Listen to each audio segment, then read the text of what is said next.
Olá, aluno, olá, aluna, como está? Bem-vindo à nossa disciplina de Geometria Analítica, bem-vindo à nossa primeira aula dessa disciplina.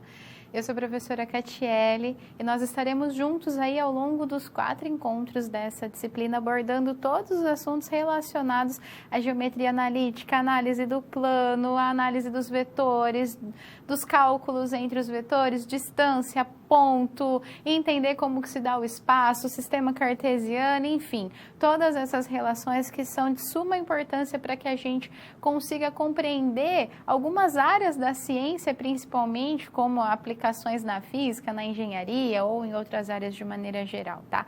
Para que a gente possa começar a trabalhar com esses assuntos, na aula de hoje a gente vai trabalhar o sistema cartesiano, bem como são as interações do plano cartesiano, ponto, posição, distância, distância entre os planos, o que é um plano, como que se dá o sistema tridimensional cartesiano, quais são as relações em que nós temos de análise dessas situações. Para isso, vamos ao quadro. Como a nossa competência da unidade, ou seja, da nossa aula de hoje, consiste em conhecer os principais conceitos estudados na geometria analítica, observando as relações que podem ser estabelecidas entre estes conceitos e a sua aplicabilidade em determinadas situações práticas. Mas, aí vem a pergunta para você: por que estudar geometria? Qual a relação da geometria com as coisas que estão no meio? Tá, a professora acabou de falar que a geometria analítica ela está em várias aplicações, mas como assim? Vamos ao quadro, para a gente entender um pouco melhor sobre essa relação.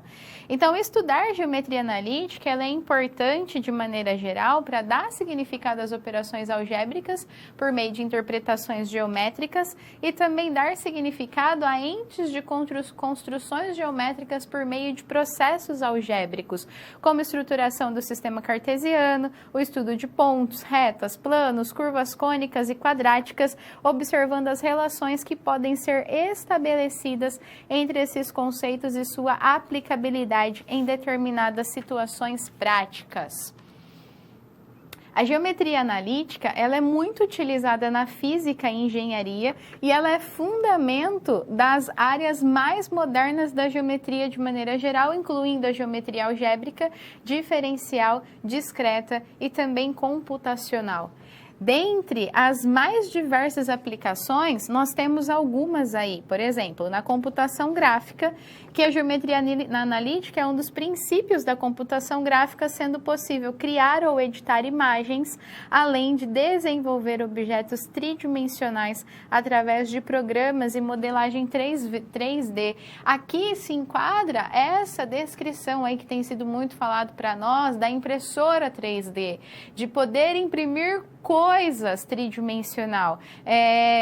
Tem alguns locais aí do nosso mundão que está imprimindo até casa tridimensionalmente, né? Através da utilização de uma impressora 3D com rejeitos de construções de demolições, de construções já que não estão sendo mais utilizadas. Então, é uma aplicabilidade muito importante para que seja possível essa impressão. A gente precisa aí de alguns softwares para que possam, então, alguns programas de modelagem para que possam ser feitos esses desenhos, esses projetos e dar o comando para a impressora imprimir. Nesses programas de modelagem, a geometria analítica ela atua principalmente na obtenção, na utilização de vetores. Temos também nas estruturas de determinadas construções, em que a noção de vetores, pontos e coordenadas é extremamente importante na construção civil.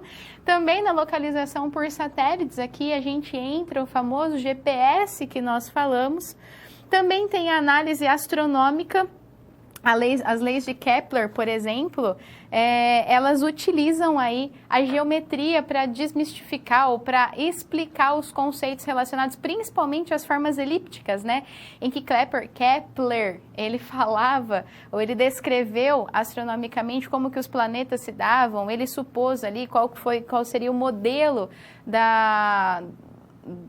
da distribuição dos planetas, que eles giram, orbitam em torno do Sol. Então, essas leis, elas foram validadas principalmente utilizando as análises de base da geometria analítica para demonstrar todas essas relações necessárias. E na física, em maneira em geral, quando a gente trabalha com grandezas vetoriais, a gente está trabalhando com geometria analítica. Se a gente está trabalhando com grandezas escalares ou operações vetoriais, geometria analítica. Tudo que a gente vai descrever, a física, a engenharia, ela tem por objetivo principal, as duas áreas, né, as duas ramificações, explicar para nós o movimento das coisas, para que a gente possa entender e resolver algumas situações de problema que é proposto. Para fazer isso, na maioria dos casos a gente acaba tendo que utilizar de vetores para entender essa relação, a matemática envolvida nessa descrição, geometria analítica, ou seja, não dá para a gente escapar de maneira nenhuma dela, é importante a gente entender.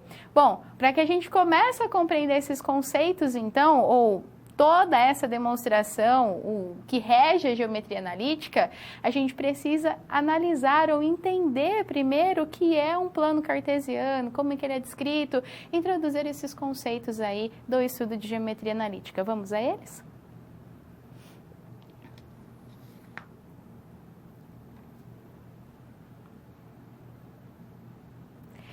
A gente trabalha muito com o sistema cartesiano desde lá dos anos mais iniciantes do ensino fundamental e médio, mas o que é um sistema cartesiano? Como ele é descrito? Quais são os componentes que é atuante nele ou para que ele é utilizado? Vamos ao quadro para a gente poder entender, então, essa relação do sistema cartesiano, em que ele é denominado de sistema cartesiano ortogonal.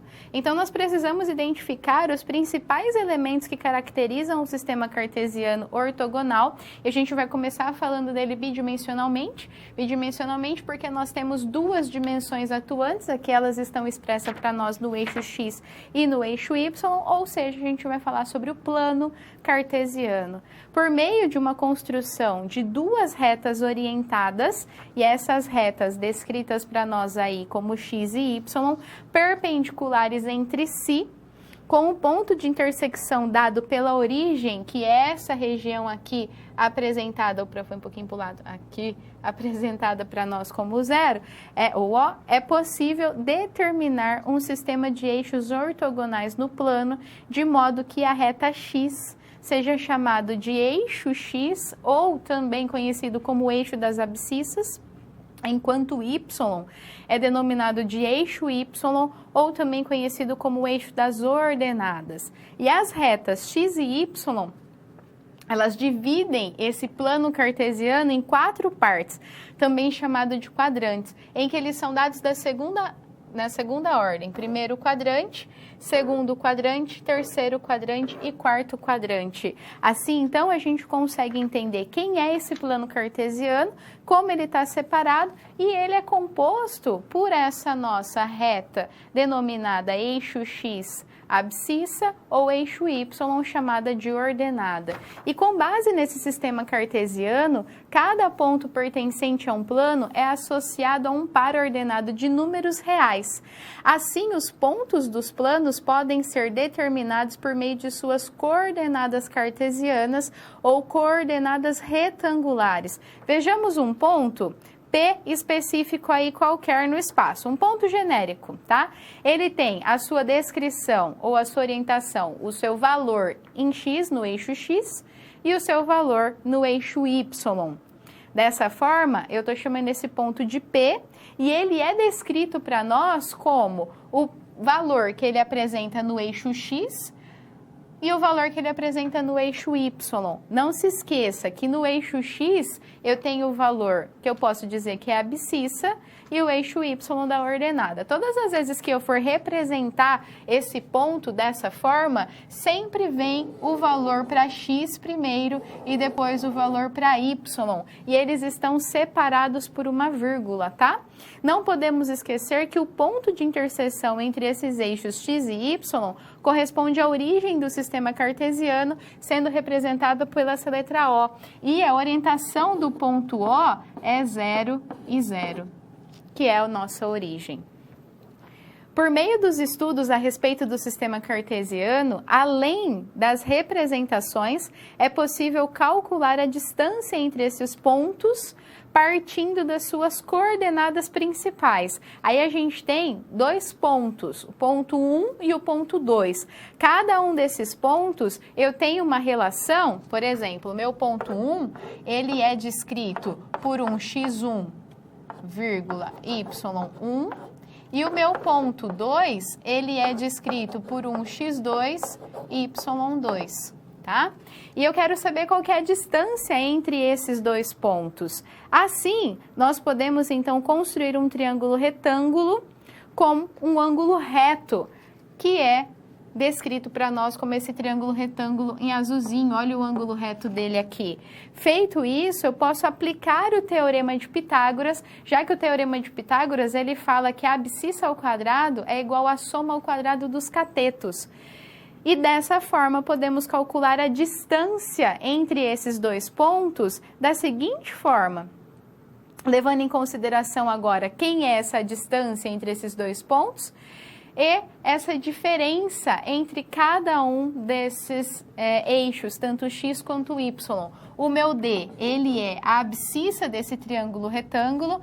Esse pedacinho aqui para nós é a variação em y, ou seja, ela é descrita como, onde eu vou pôr aqui embaixo. Variação de y é igual ao y final menos o y inicial, que aqui a gente está falando que é o y2 menos o y1. E aqui eu tenho a variação de x, que a variação de x ela é igual ao x no ponto 2 menos o x no ponto 1. Dessa forma, então, eu posso descrever quem é para nós essa distância ao quadrado, que é a variação de x ao quadrado mais a variação de y ao quadrado. Se aqui está elevada a potência, eu passo a potência para lá da igualdade, ela vai como raiz quadrada. Então, a distância ela é dada para nós através dessa equação. Vamos ver um exemplo e calcular esse exemplo para a gente entender melhor como é essa aplicabilidade.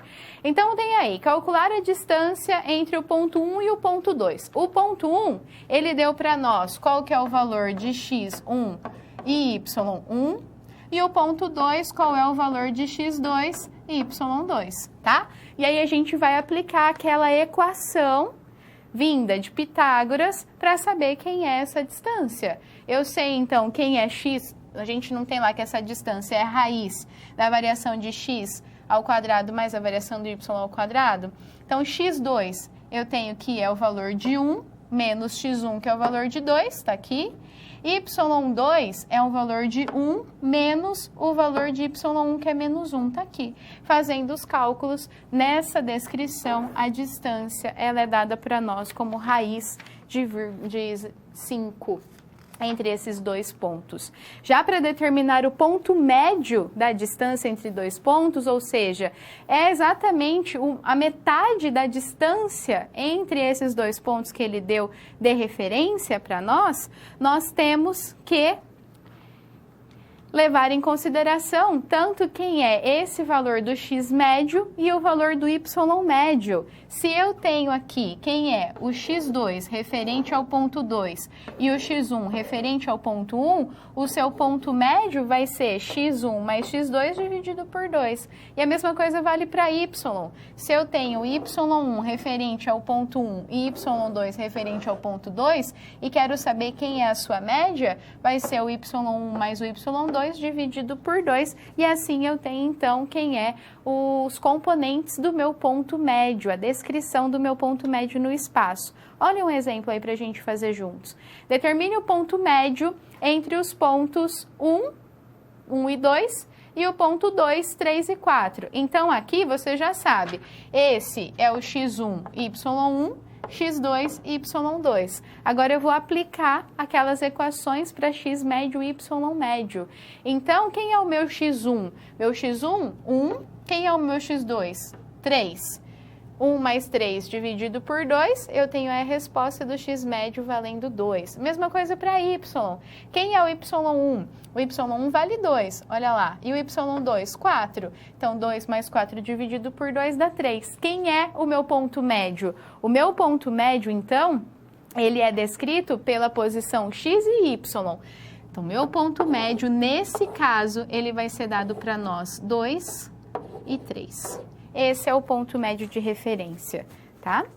E, por fim, é possível identificar o baricentro de um triângulo. No estudo de triângulos, nós podemos conhecer os segmentos denominados de sevianas.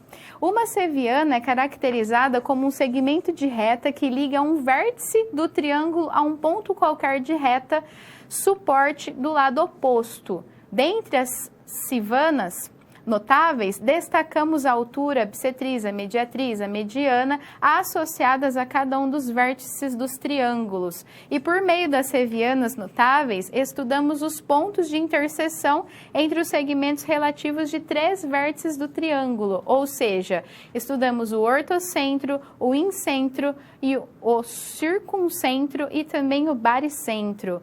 Quando são constituídas ou construídas as medianas relativas aos 3 vértices de um triângulo, um ponto de interseção denominado de baricentro do triângulo, podendo ser associado inclusive ao centro de massa da figura, ele é dado. Nessa figura aí que você está vendo nesse triângulo, essas 3 retas se coincidem no ponto C, e é esse o baricentro que nós queremos calcular. As coordenadas desse baricentro, elas são expressas tanto para x quanto para y, através dessa descrição matemática, em que eu tenho agora 3 pontos ou 3 retas que se cruzam nesse ponto G.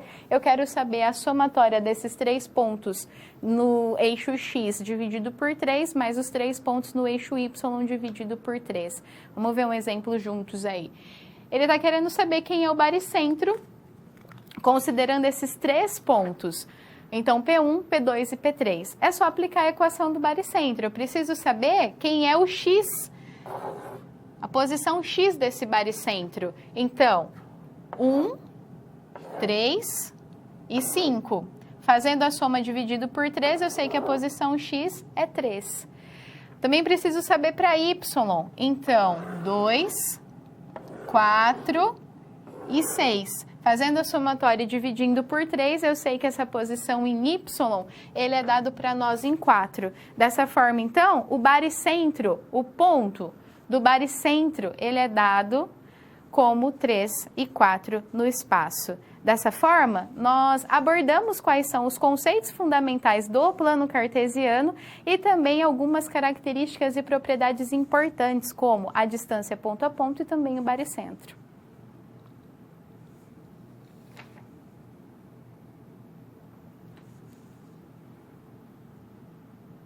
Vamos analisar agora uma situação em que a gente verifica as descrições ou as construções de uma logomarca a partir da análise do seu baricentro. Vamos ao quadro e entender qual é essa atividade proposta? Então, nós temos aí por definição que você é um professor de matemática que auxiliará os seus alunos de aulas particulares na elaboração de uma logomarca para uma empresa de engenharia civil. A logomarca deve ter um formato triangular, sendo necessário também a construção de segmentos de reta que unam os vértices do triângulo ao ponto de encontro de suas medianas. Assim, sabendo que, ao ser representado no sistema cartesiano, o triângulo que caracteriza a logomarca deve ter vértices com coordenadas A, B e C descritas, represente esse triângulo no plano cartesiano e determine as coordenadas do seu baricentro. Então, a primeira coisa que a gente tem que entender, esse ponto A aí para nós, ele é descrito como um x1 e um y1.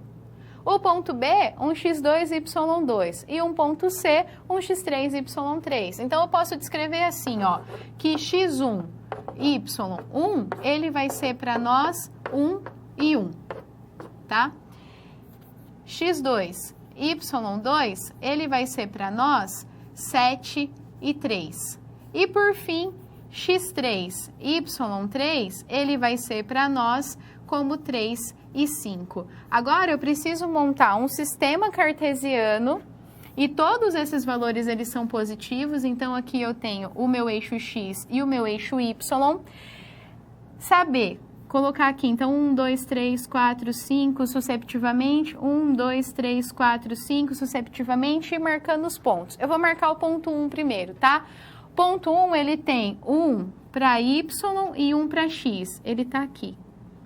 O meu ponto 2, eu não fiz aí a quantidade certa, mas é 7 para x e 3 para y. E o meu ponto 3, 3 para x e 5 para y. Então, marcando cada um desses pontos, a gente pode traçar a reta que une esses pontos e aí nós iremos obter, então, esse triângulo que foi nos pedido como referência. E tá aí descrito os pontos A, B e C. E bem como as distâncias, né? As retas que unem esses pontos.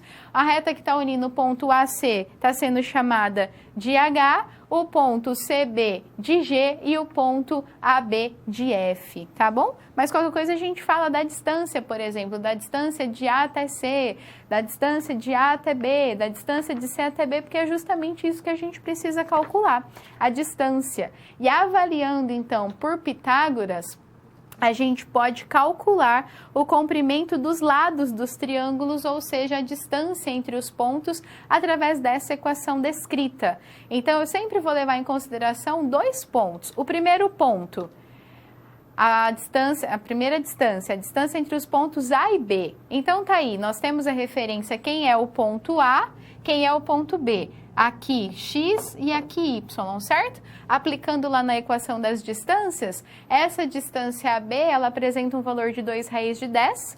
Agora, para BC, eu também posso aplicar esses valores de x e y em relação aos pontos B e o ponto C, e essa distância vai ser 2 raiz de 5. E, por fim, a distância CA, que também está relacionado a esses pontos, agora os pontos C e A, aplicando os valores de x e y, eu tenho que o resultado é de 2 raiz de 5. Por fim, determinar as coordenadas do baricentro desse triângulo. Aplicando, então, esses pontos A, B e C, quais são os seus x e y para cada um deles e encontrar qual é esse baricentro, esse ponto do x e y do baricentro. Então, nós temos aí que o x A vale 1, xb vale 7, xc vale 3. Soma tudo isso e divide por 3. A mesma coisa para y. YA vale 1, YB vale 3, YC vale 5. Soma tudo isso e divide por 3. Então, o nosso ponto do baricentro, ele é dado pelas coordenadas em x, que vale 11 sobre 3, e y, que vale 3. Descrito, correto, da maneira certa na geometria analítica, esse ponto no plano cartesiano, a gente tem então que o baricentro vem primeiro a sua coordenada em x e a sua coordenada em y. Dessa forma, então, nós conseguimos obter todos os valores dos quais foram solicitados a nós, entendendo quem é esse triângulo que compõe a logomarca, entendendo qual é a distância entre os pontos desse triângulo, bem como qual é o baricentro dessa figura.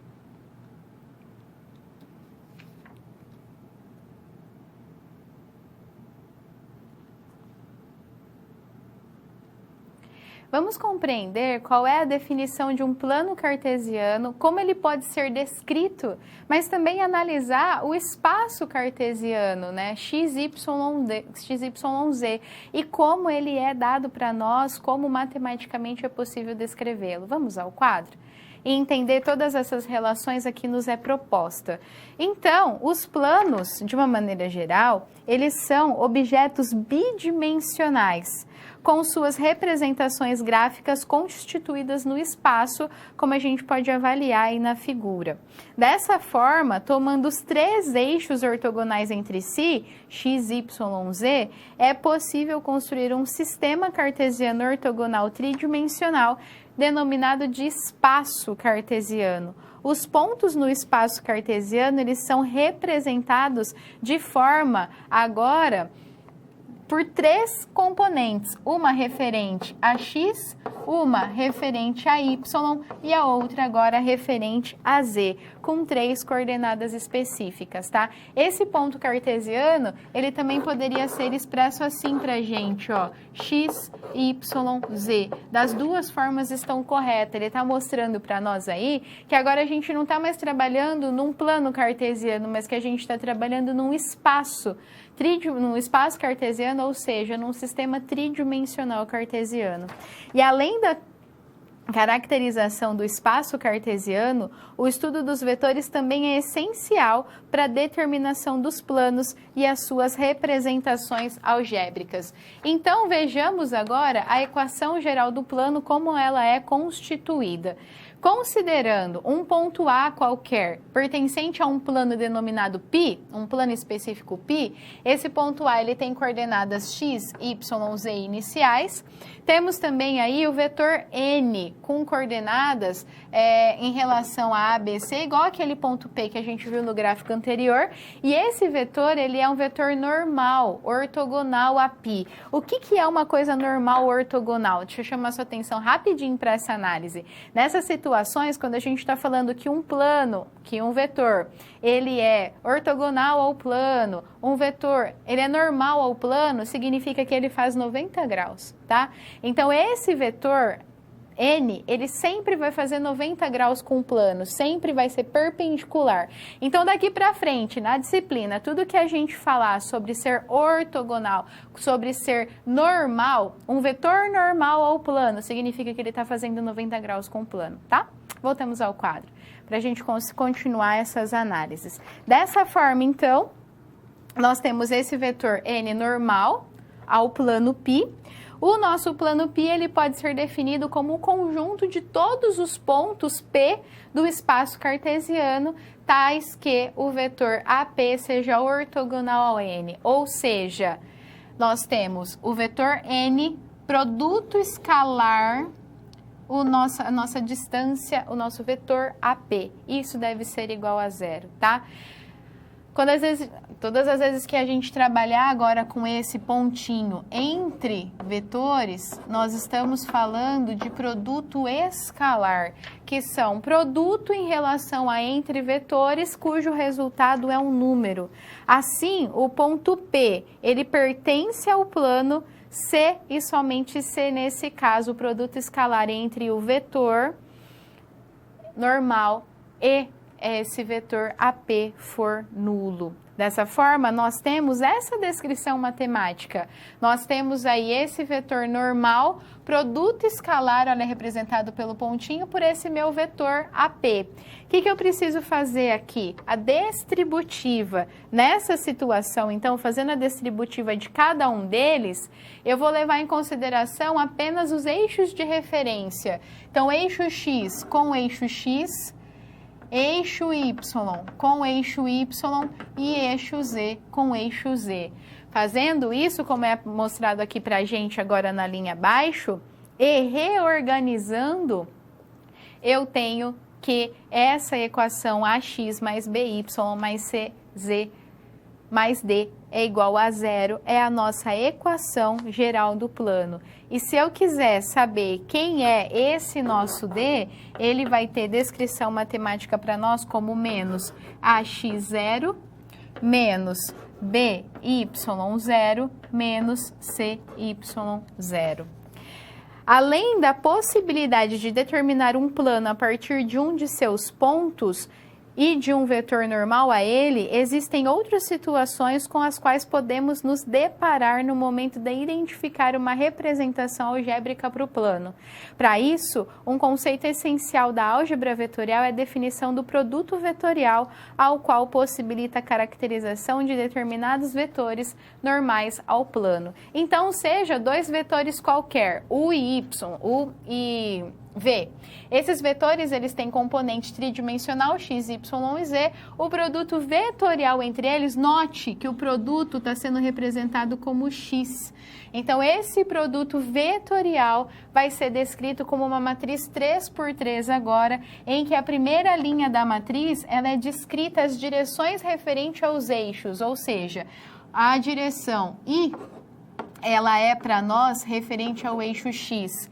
A direção Y, ela é para nós referente... Opa, tá errado aqui. A direção J, ela é para nós referente ao eixo Y. E a direção K, ela é para nós referente ao eixo Z, tá? Então, é como que se nessa coluna todo mundo fosse do eixo X, nessa coluna todo mundo fosse do eixo Y e nessa coluna todo mundo fosse do eixo Z. Na segunda linha, eu tenho que colocar os valores desse primeiro vetor que apresenta para nós, nesse caso o vetor U. E na terceira linha, os valores desse segundo vetor que apresenta para nós, nesse caso o vetor V. E calcular esse determinante de uma matriz 3×3, eu consigo saber então quem é a descrição para nós desse produto vetorial entre esses dois vetores. E por definição, o produto vetorial ele é um produto entre dois vetores cujo resultado será um vetor. Então, nós temos situações possíveis para a determinação de um plano. Primeira situação, dados 3 de seus pontos não colineares entre si, como é mostrado para nós nessa figura. Nesse caso, é necessário identificar o vetor normal ao plano por meio do produto vetorial de dois vetores construídos a partir dos 3 pontos indicados, os quais são paralelos ao plano e não colineares entre si. Nessa situação, o vetor normal ele é dado para nós como sendo o produto escalar entre o vetor AB com o vetor AC.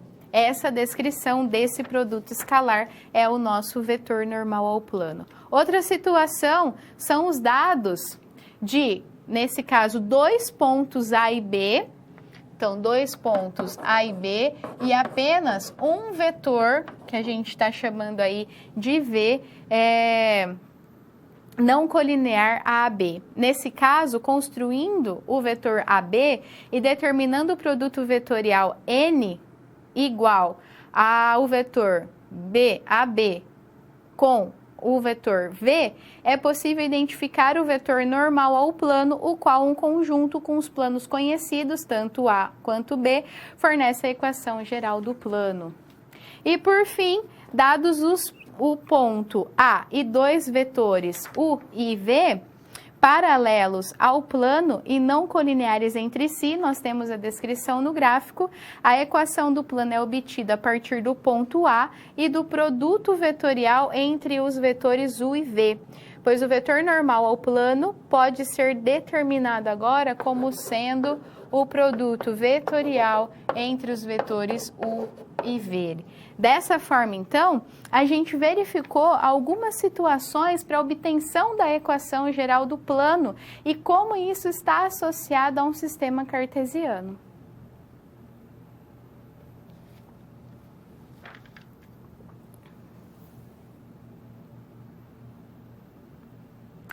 Vamos analisar algumas representações algébricas de faces de telhados, telhado realmente de uma estrutura, como elas podem dar ou como elas são aplicadas em uma situação problema proposto. Vamos ao quadro?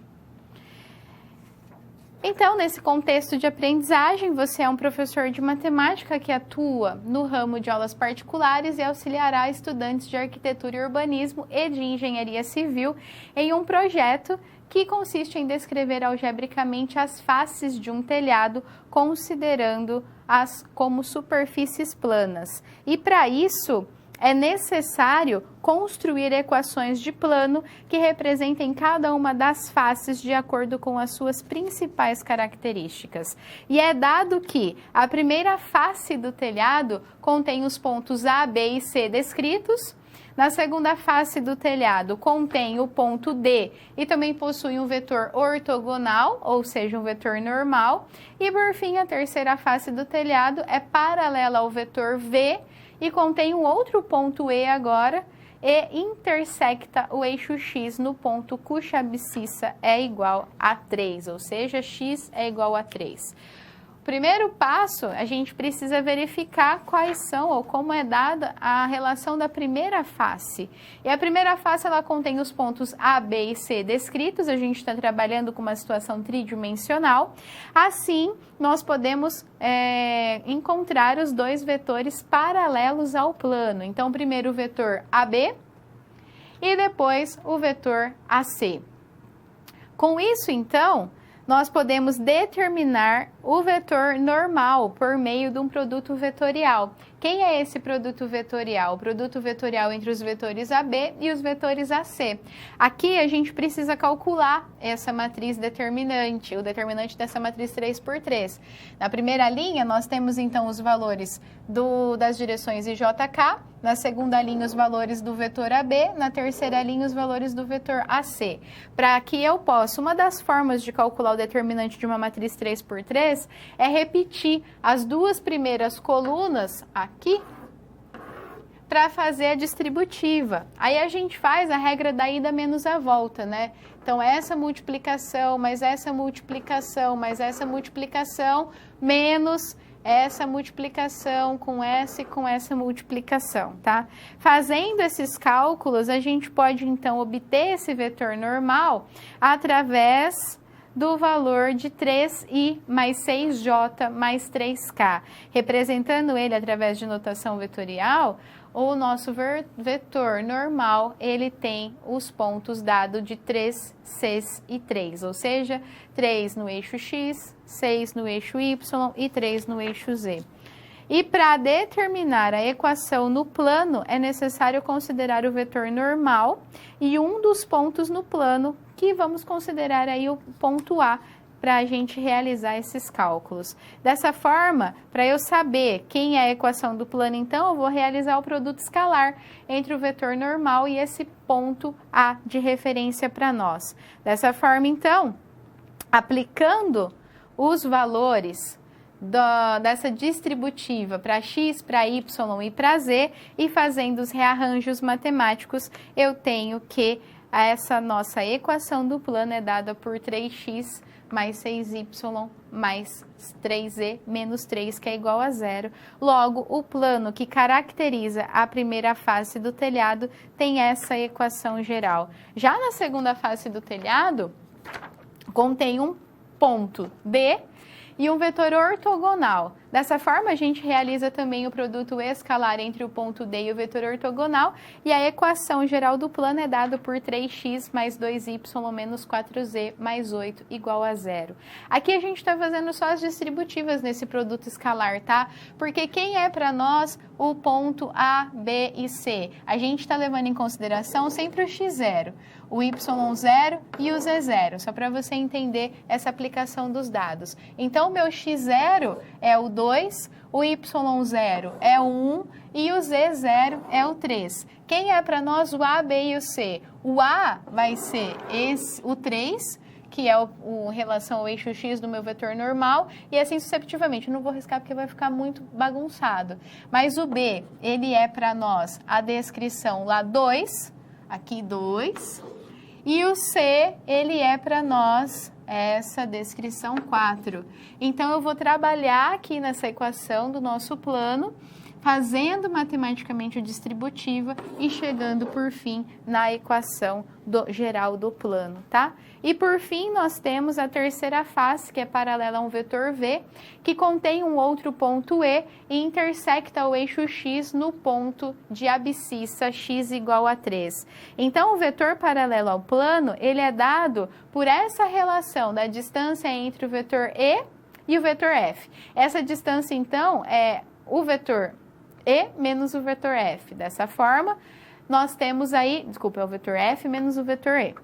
Nós temos aí essa distância dada, esse vetor paralelo ao plano, e com isso a gente pode determinar o vetor ortogonal, que é o produto vetorial entre o nosso vetor V e esse vetor distância aí EF. Assim, fazendo as mesmas aplicações da resolução dessa matriz 3×3, nós chegamos que esse vetor ortogonal, ele apresenta o valor de menos 2, 1 e menos 1, ou seja, menos 2 em x, 1 em y e menos 1 em z de referência para nós. Considerando agora o nosso ponto E como 2, 0 e 2, a gente pode encontrar qual é a equação geral do plano. A gente tem esse vetor E, a gente tem o vetor normal que nós obtemos, menos 2, 1 e menos 1, ou seja, o A é menos 2, o B é 1 e o C é menos 1. Aplicando os valores para o vetor E no nosso ponto x0 Y0 e Z0, a gente consegue, então, fazendo os rearranjos matemáticos, chegar na equação geral do plano para a terceira face do telhado. Assim, todos os cálculos solicitados para nós, eles foram obtidos e foram apresentados segundo essas faces, cada uma das 3 faces do telhado avaliada.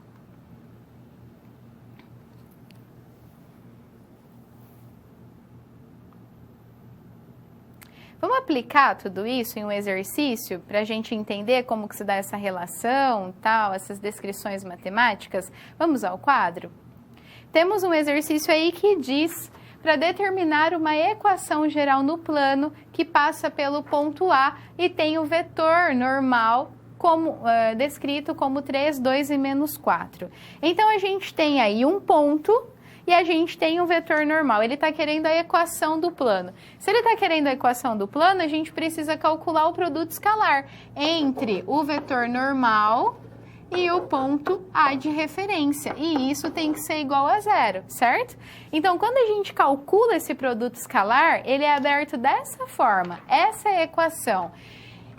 A, B e C está relacionado para nós com o vetor normal. Então, para a gente entender o nosso ponto A, ele vai ser o 3, o nosso ponto B vai ser o 2 e o nosso ponto C vai ser o menos 4, que está descrito aqui para nós como esse vetor normal. Os nossos pontos x, y e z, eles são da equação, eles não são atuantes. Mas os nossos pontos x0 será relacionado ao ponto A, os y0 relacionado também ao ponto A e o z0 relacionado também ao ponto A. Está aí descrito, agora a gente só precisa fazer os rearranjos matemáticos para chegar nessa equação do plano geral, a equação geral do plano π, que ele é solicitado para nós. Então, se ele está pedindo a equação geral do plano e está te dando um vetor normal e está te dando um ponto no espaço, é só você fazer o produto escalar entre eles. Feito o produto escalar entre eles igualando a 0, fazendo os rearranjos matemáticos e aplicando aquela equação que nós verificamos, a gente chega então qual será a equação geral do plano. Eu tenho um recado para te dar, muito importante, antes da gente continuar os conceitos. Vamos ao quadro? E é sobre o Avaliar 2020/2. Por acaso você já fez? Você já foi lá? Já respondeu? Já fez? Ótimo, maravilha, é isso mesmo, tá? Tá, isso aí. Não fez ainda? Ah, vai lá e faz. Entra lá na sua plataforma, é o acesso pelo AVA.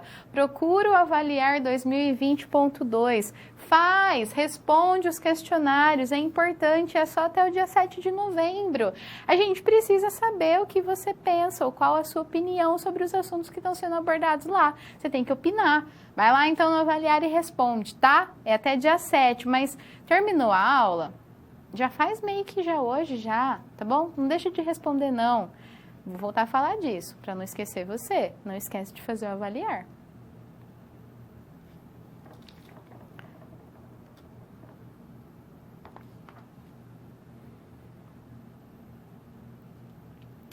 Vamos compreender quais são os conceitos relacionados às posições relativas entre os planos e os pontos, também os vetores, para entender como que esses conceitos, como a definição desses conceitos estão aplicados. Vamos ao quadro? Considere um plano π qualquer, cuja equação geral para nós desse plano ela é dada através dessa descrição. De acordo com os valores assumidos pelas constantes A, B, C e D, nós podemos investigar alguns casos particulares da equação do plano conforme o seu posicionamento no espaço. Primeiro ponto, tomando A como 0, nós temos um plano BY agora, dado plano BY mais CZ mais D igual a 0, já que a nossa componente em X, ela vale ou ela apresenta o valor 0. Então, quando A for 0, esse plano descrito, ele é paralelo ao eixo X. Como é mostrado para a gente aqui na figura A. É importante a gente entender essa descrição do eixo ou do plano cartesiano para que você entenda essa relação dos eixos e dos planos, tá? Quando a gente está trabalhando bidimensional, XY é muito claro de entender. Tá no plano, XY, tá tudo certo ali, eu entendo muito bem quem é o positivo, quem é o negativo. Quando a gente está trabalhando tridimensionalmente, aí a gente tem um eixo a mais. Faz aí com a sua mão. Acho que essa é melhor. Essa é melhor. Essa é melhor. Essa. Faz aí com a sua mão.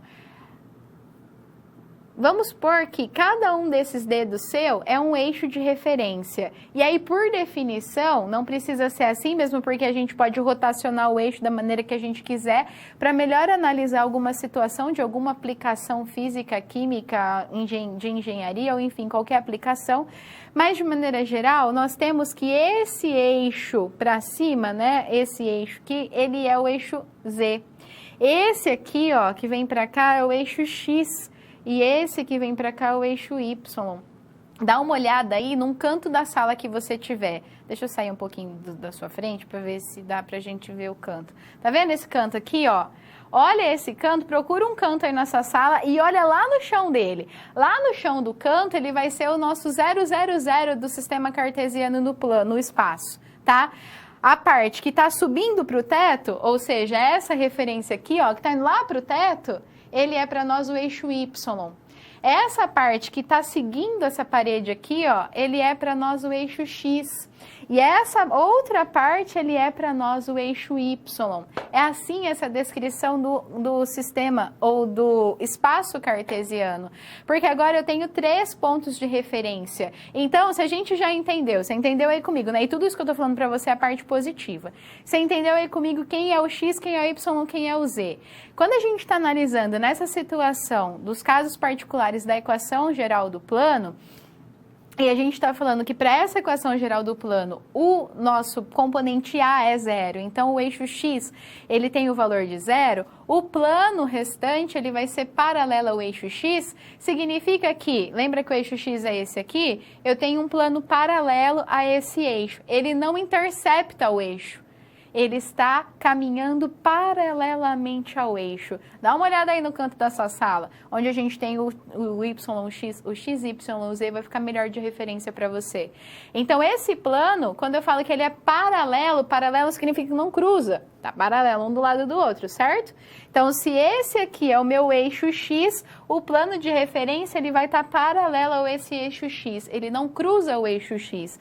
E assim, essa análise que a gente está fazendo para o eixo X, você vai fazer para os outros eixos também, tá? Voltemos ao quadro.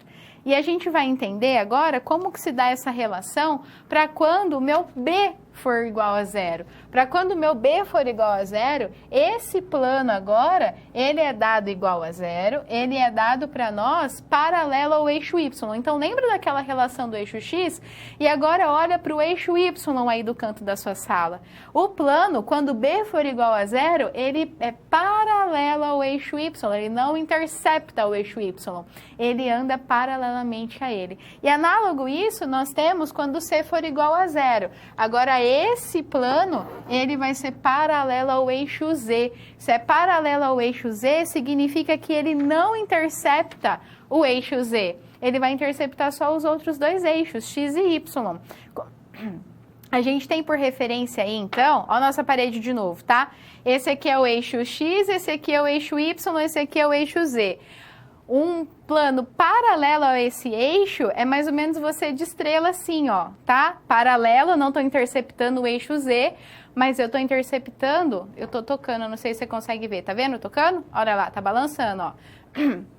Eu estou interceptando os eixos X e Y, paralelo ao eixo Z. É essa relação de paralelidade, se assim a gente pode dizer essa palavra, para entender quando um eixo ele é paralelo ao plano de referência. Se ele é paralelo ao plano de referência, ele não intercepta esse plano. Então, a gente falou para quando o ponto A for igual a 0, o plano de referência ele é paralelo ao eixo X. Se o plano B é igual a 0, o plano de referência é paralelo ao eixo Y. Se o ponto C for igual a 0, o plano de referência é paralelo ao eixo Z. E D? Vamos ao quadro. E quando D for igual a 0? Quando D for igual a 0, nós temos agora que a origem satisfaz essa equação e o plano contém a origem desse sistema. Então, ele parte da origem desse sistema. E de acordo com a posição ocupada no espaço, nós podemos comparar diferentes planos entre si por meio do estudo das posições relativas entre eles. Ou seja, dois planos descritos por π1 e π2, tá? São os dois planos descritos aí que a gente vai analisar, cujos vetores normais são dados respectivamente N1 e N2. N1 é um vetor normal a π1 e N2 é um vetor normal ao plano 2, a π2. Então, para avaliar as posições relativas entre esses planos 1 e 2, precisamos analisar os vetores normais correspondentes e as relações que podem ser estabelecidas entre eles. Então, nós dizemos que os planos π1 e π2 são paralelos entre si, quando os vetores normais correspondentes também são paralelos entre si. E assim, nós temos que o nosso vetor N1, ele é proporcional a N2 a uma constante K, a um vetor de proporcionalidade, e assim eu posso dizer que K vai ser igual à relação entre A1 e A2, B1 e B2, N1 e N2. Lembra-se que N1 ele é composto por A1, B1 e C1. N2, A2, B2 e C2. Então, se eles são paralelos, nós temos que K é descrito por essa relação matemática. Um caso particular qualquer, quando esses planos eles são coincidentes, nos quais é válida essa relação em que diz que A1 sobre A2 é igual a B1 sobre B2, que é igual a C1 sobre B2, que é igual, eu posso dizer então de maneira geral, a D1 sobre D2. E nós podemos ainda estudar a situação na qual a intersecção entre os planos é não vazia. Neste caso, é possível identificar quando os planos são ortogonais entre si.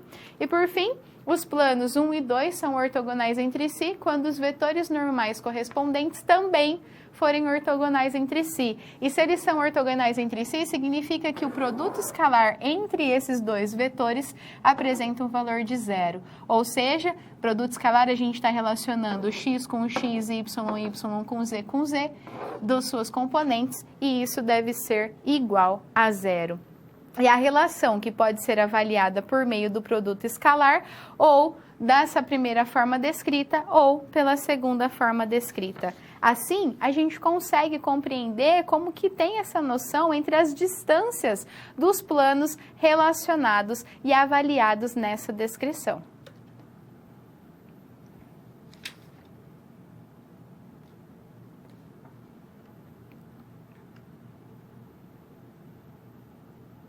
Vamos analisar agora uma situação-problema que aborda as posições relativas nas faces dos telhados descritos. Vamos ao quadro para a gente entender qual é essa descrição ou qual é o problema que deve ser avaliado.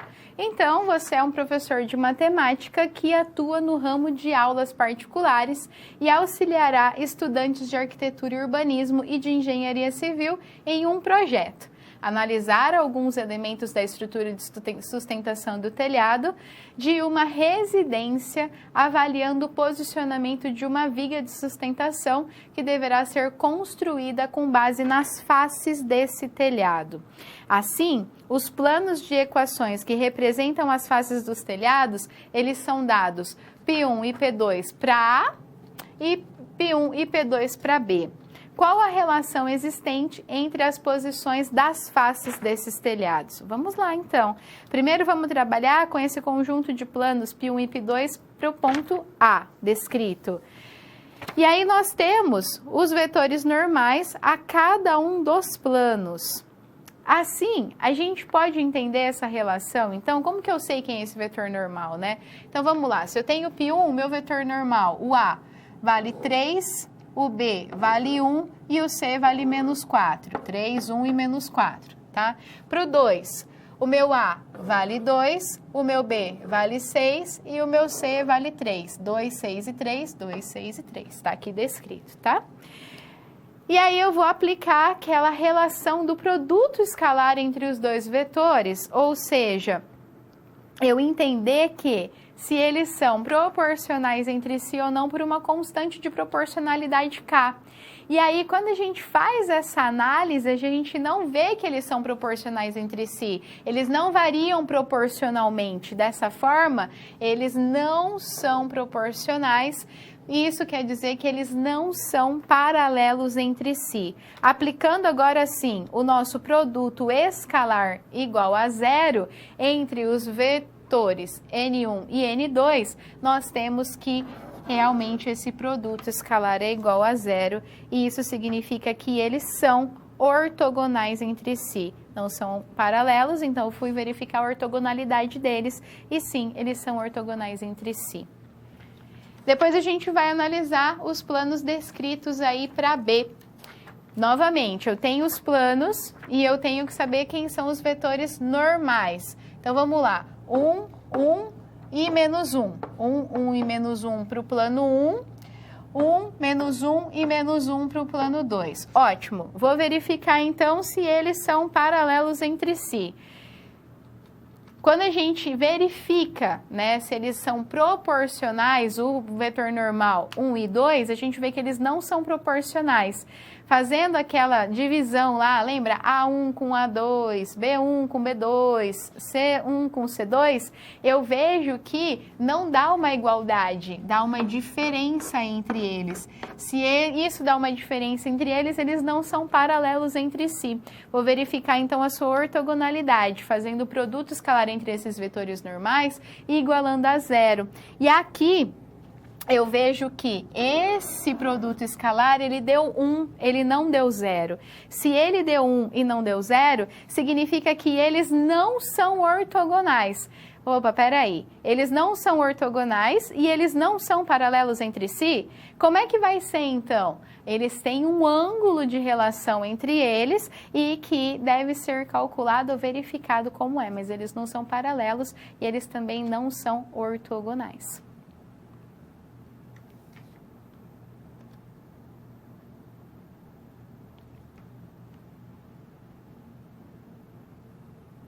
Vamos entender os conceitos relacionados entre os ângulos e as distâncias dos planos de referência. Vamos ao quadro para a gente entender como que se dá melhor essa aplicação? Então, considere os planos dados aí pelas seguintes equações gerais. E aí eu tenho dois planos de referência, tanto o π1 quanto o nosso π2. Bom, nessa relação, eu tenho também os vetores normais que são apresentados, tanto N1 quanto N2. Olha lá, se eu tenho o meu plano π1, então o meu π1 tem o A1, B1 e o C1, que são os componentes do meu vetor normal 1. O meu plano 2 tem o A2, B2 e o C2, que são os componentes do meu vetor normal C2. E eu consigo verificar quais são esses planos com esses vetores normais através da análise dessa figura aí descrita para nós. Olha eles aí representados.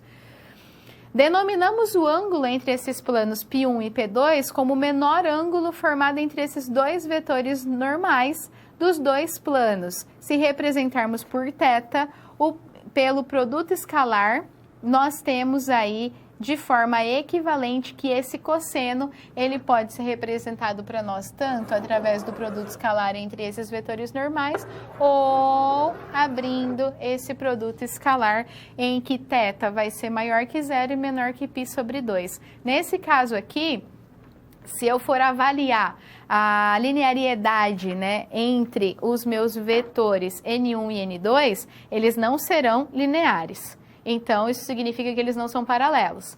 Se eu for ver o produto escalar entre eles, não vai dar igual a 0. Significa que eles não são perpendiculares. Eles são angulados entre si.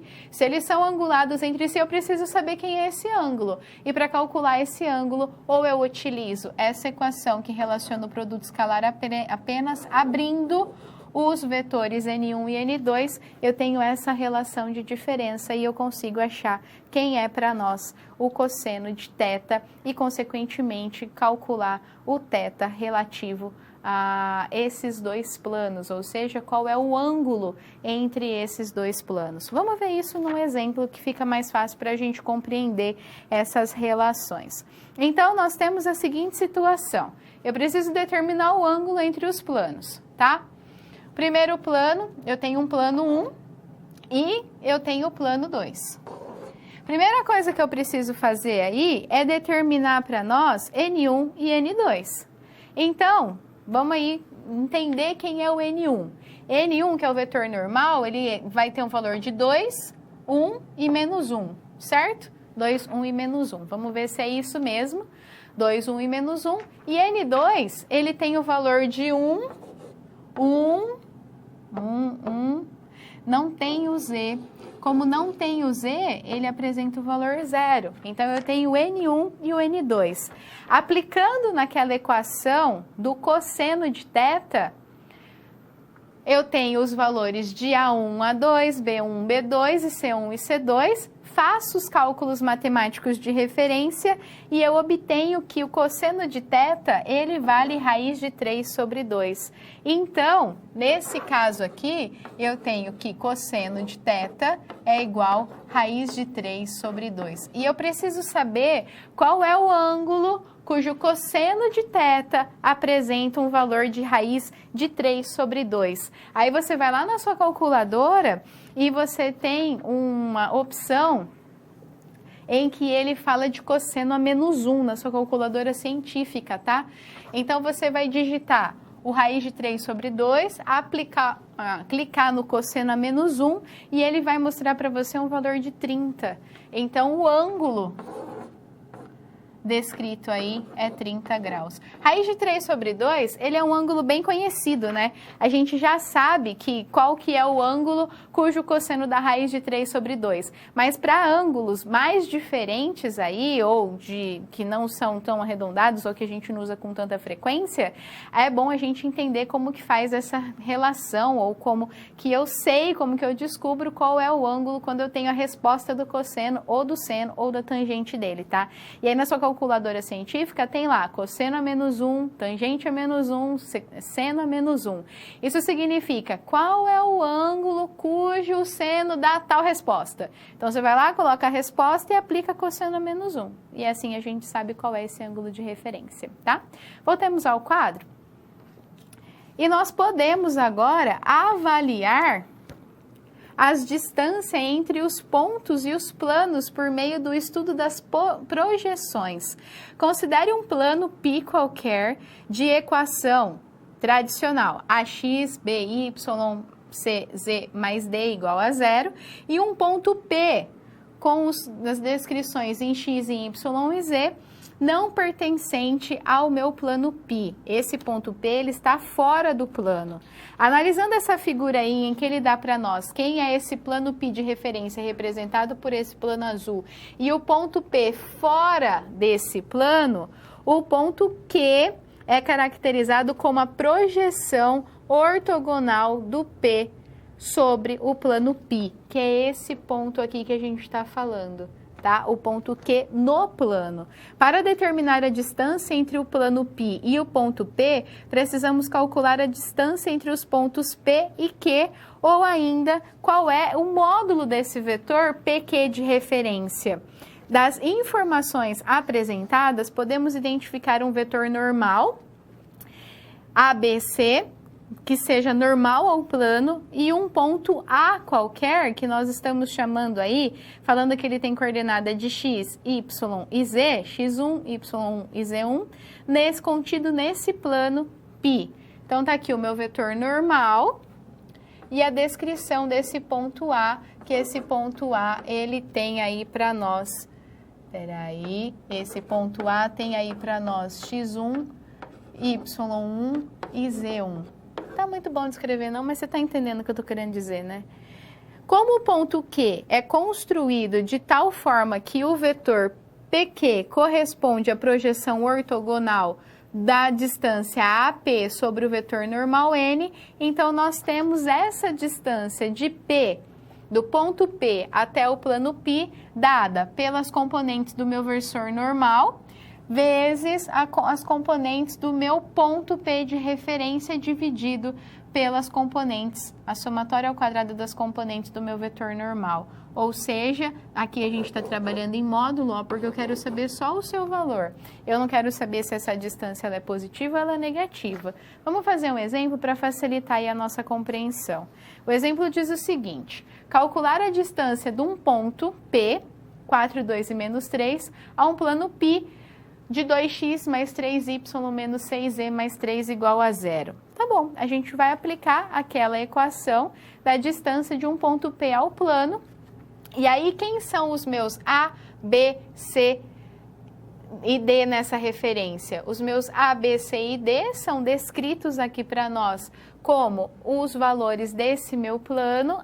Então, eu tenho aí como referência os meus pontos 2, 3, menos 6 e o 3 de referência. Também tenho aí para trabalho, para análise, o meu ponto P, e esse meu ponto P, ele vai dar para nós o x0, o y0 e o z0. E agora eu aplico esse cálculo relacionado para nós e eu obtenho, fazendo todos os rearranjos matemáticos necessários aí, que essa distância do ponto P até o plano π vai ser igual a 5. E por fim, a distância entre dois planos é definido quando eles são paralelos entre si, no caso, a distância entre os planos 1 e 2. É avaliada a partir da equação geral dos planos e de um ponto de segundo plano, tomando por base as distâncias avaliadas anteriormente.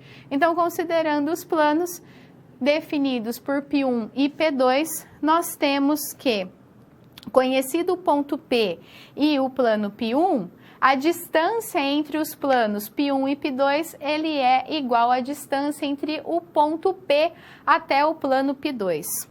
Conhecendo o ponto Q pertencente ao plano π2, então a distância entre os planos π1 e π2 será igual à distância entre esse ponto Q em relação ao plano 1.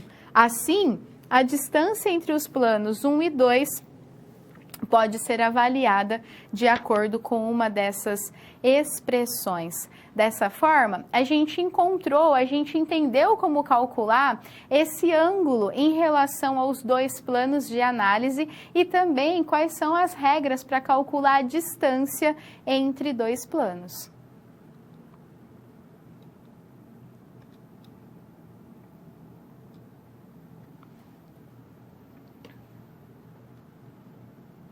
Vamos entender em uma aplicação como calcular a distância do posicionamento entre as vigas, agora que constituem um telhado. Vamos ao quadro para a gente retomar essa situação geradora de aprendizagem aí e entender qual é a atividade que nos será proposta para a resolução. Então, você é um professor de matemática que atua no ramo de aulas particulares e auxiliará estudantes de arquitetura e urbanismo e de engenharia civil de um projeto a analisar alguns elementos da estrutura de sustentação do telhado de uma residência, avaliando o posicionamento de uma viga de sustentação que deverá ser construída com base nas faces do telhado.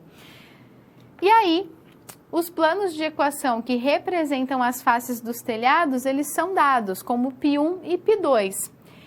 Qual será a medida do ângulo formado entre essas faces? Qual a distância entre o ponto de coordenadas P, 1, 2, 3, e a face descrita pelo plano π2? Vamos entender, então, essa relação e como resolvê-la. Primeiro, eu tenho aí a descrição do meu plano, dos meus planos 1 e 2, e eu vou trabalhar aí com esse plano 1, rearranjando ele matematicamente, porque eu preciso fazer que ele seja igual a 0. Então, esse 20, que é o nosso elemento D, ele vai para dentro dessa igualdade, então eu tenho que esse plano 1 é x menos y mais z menos 20 igual a 0. Os vetores normais de cada plano, então, eu tenho N1 e N2, meu N1 vai ser 1, aqui de referência, lembra? 1, menos 1 e 1, E o meu N2, ele vai ser 1, 1, 1. Tá aí descrito os vetores normais N1 e N2, e eu vou verificar se esses planos, eles são paralelos entre si.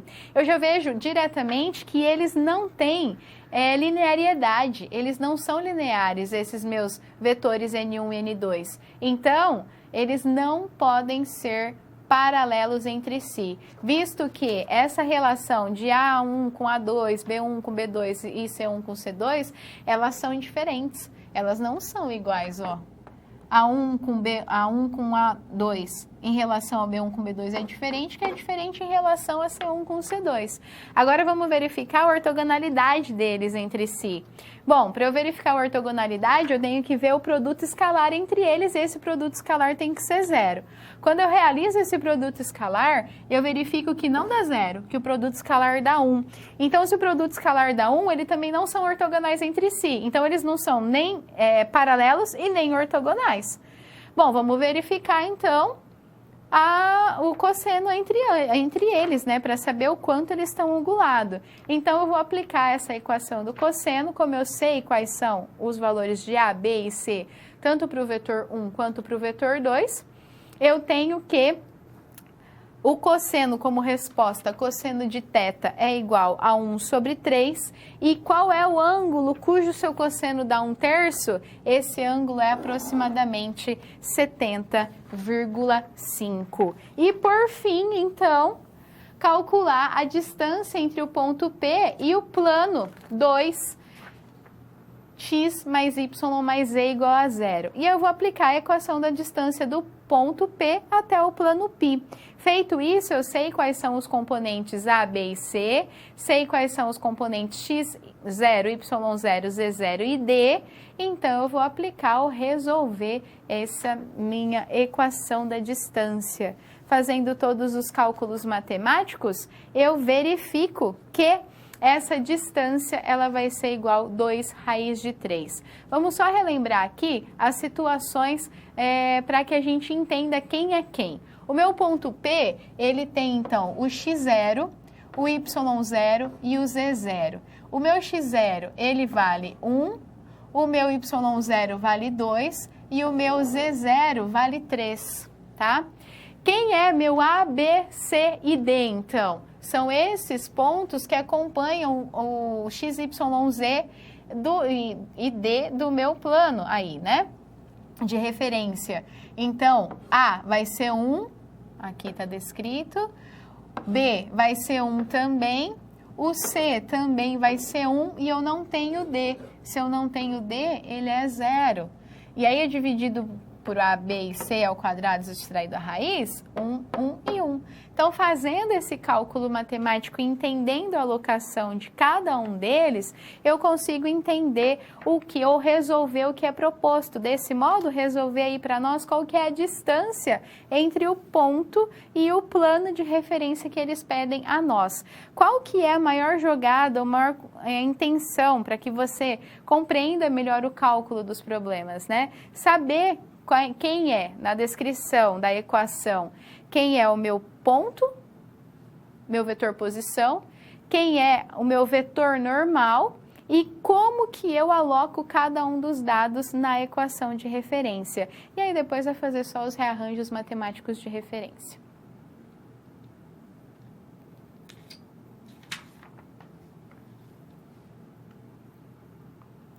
Vamos fazer um exercício juntos agora com relação a esses conceitos relacionados ao plano, as distâncias que nós vimos. Vamos ao quadro. E o exercício ele diz o seguinte: determine a distância entre os planos. Ele está dando dois planos para a gente, π1 e π2, e ele está querendo saber qual que é a distância entre esses planos de referência.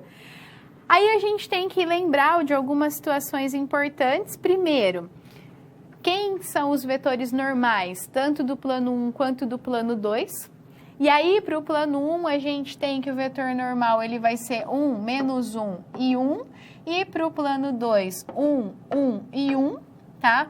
Não se esqueça que quando a gente está trabalhando com a equação do plano, tem que ser igual a zero. Então, eu preciso passar o 20 aqui para dentro da igualdade. Então, vai ficar aqui x menos y mais z. Menos 20 é igual a zero. E aí, sim, eu posso trabalhar para saber qual é a distância entre esses dois pontos. Vamos trabalhar com esse ponto, com esse plano 2 aí, associado, e um ponto no interior desse plano pertencente a ele é descrito como sendo um ponto A com os valores 1, 1 e menos 2. Assim, para eu calcular essa distância entre esses planos, eu posso aplicar aquela regrinha e falar que é a distância do ponto A contido nesse plano em relação ao plano 1. E então aplicar todos os valores que é dado a partir do plano e a partir do ponto. Aplicando esses valores e fazendo os cálculos, a gente tem que essa distância, ela é dada para nós então como 22 raiz de 3 sobre 3. Não se esqueça, quem é o meu ponto A? Meu ponto A, x0 vale 1, b0 vale 1, e C0 vale menos 2, tá? Quem é essa relação A, B, C e D? Essa relação, principalmente do A, B e C, está caracterizado com o meu vetor normal. Então, eu preciso saber quem é o meu vetor normal. Quando eu estou trabalhando com aquela equação do plano, são aqueles dados que acompanham esses meus eixos x, y e z, esses meus valores referentes aos eixos x, y e z. E assim a gente consegue aplicar e verificar qual é a distância entre dois planos. Eu tenho um recado de novo para te dar. Lembra que eu falei que no final da aula eu ia falar dele? Aí, avaliar. Você não esquecer, não vem falando, ai professora, mas você falou só lá no meio da aula, acabou a aula, esqueci? E esqueceu nada, porque eu tô te lembrando de novo. Então, se você não entrou ainda, não fez ainda, eu vou falar outra vez para você ficar bem sabendo das coisas. Entra no seu ambiente AVA, procura o avaliar 2020/2 e responde. Coloca lá a sua opinião, é importante a gente saber da sua opinião. Fala, responde os questionamentos que tem lá, essa avaliação institucional, coloca a sua opinião. Fala, conta tudo, não esconde nada. Não deixe de responder, tá? A sua opinião tá escrito aí, ó. Ela não é importante, ela é super mais importante. Então, não deixa de responder o AVA, não deixa de acessar o sistema e responder esse questionário, tá certo? Muito bem, então você está avisadinho aí dessa relação do questionário do AVA. Entra lá no seu ambiente, responde o avaliar 2020/2, tá? Ótimo. Vamos recapitular então tudo que nós vimos na nossa aula de hoje? Vamos ao quadro? Então, nós temos alguns assuntos que nós tratamos, nós falamos sobre o sistema cartesiano ortogonal, a distância entre dois pontos, ponto médio e baricentro. Falamos também da equação geral do plano, das posições relativas entre os planos, o ângulo entre os planos também e, por fim, a distância de ponto a plano e também a distância entre os planos. Olha, eu concordo com você que não são assuntos muito simples, né? A gente precisa entender bastante ou aplicar bastante, resolver bastante exercícios para entender, bater o olho e falar assim, essa equação aqui é a distância entre dois pontos. Essa equação aqui, ela está falando que é a equação geral do plano. Essa equação aqui já é a equação referente à distância entre os planos. Ótimo, mas para que você possa aplicar isso, você precisa resolver mais exercícios, rever a teoria, entender mesmo ponto a ponto como que se dá essa descrição de cada um dos conceitos. Então, vai lá no seu livro texto da disciplina, não fica só com a aula, volta no seu livro texto da disciplina, releia de novo todo o capítulo referente à nossa aula de hoje, toda a unidade 1, refaça todos os exercícios, todos os exemplos que é descrito na unidade, bem como os exercícios que existem lá para você fazer. Veja passo a passo as descrições matemáticas e as deduções matemáticas que são dadas para você entender o porquê que chegou naquela equação. Por que o produto escalar é dado daquele jeito? Por que o produto vetorial é dado daquele jeito? É importante, então, você entender essas relações matemáticas do porquê chegou naquilo. Para que a hora que você precisar de alguma situação ou de alguma equação, você já lembrar dela, ou para que em algum momento você observe e fale assim, isso aqui está falando sobre tal assunto, isso aqui está falando sobre tal assunto, tá? Se você tiver dúvida, envie a sua dúvida, a gente vai resolvendo a sua dúvida aí ao longo das aulas, não sei, nesses momentos aí de interação que a gente faz exercício, se você tiver alguma dúvida, pergunta, manda a sua dúvida, que eu faço o exercício com você e depois eu dou um tempinho para responder as suas dúvidas. Não fica com dúvida, porque essa disciplina, se você está com uma duvidinha pequenininha hoje de nada que ficou, vai virando uma bola de neve, não deixa virar bola de neve. Ah, professora, mas eu estou com dúvida agora e agora está acabando a aula, não vai dar para eu responder, para você responder. Não tem problema. Lá no seu chat de atividade pergunta, tá? Não fica sem perguntar, não fica com dúvida e faz os exercícios, porque aí, ó, vai ser só maravilha nessa disciplina. Muito obrigada pela sua participação e atenção na aula de hoje. Eu te vejo na próxima aula. Bons estudos e até lá. Tchau, tchau.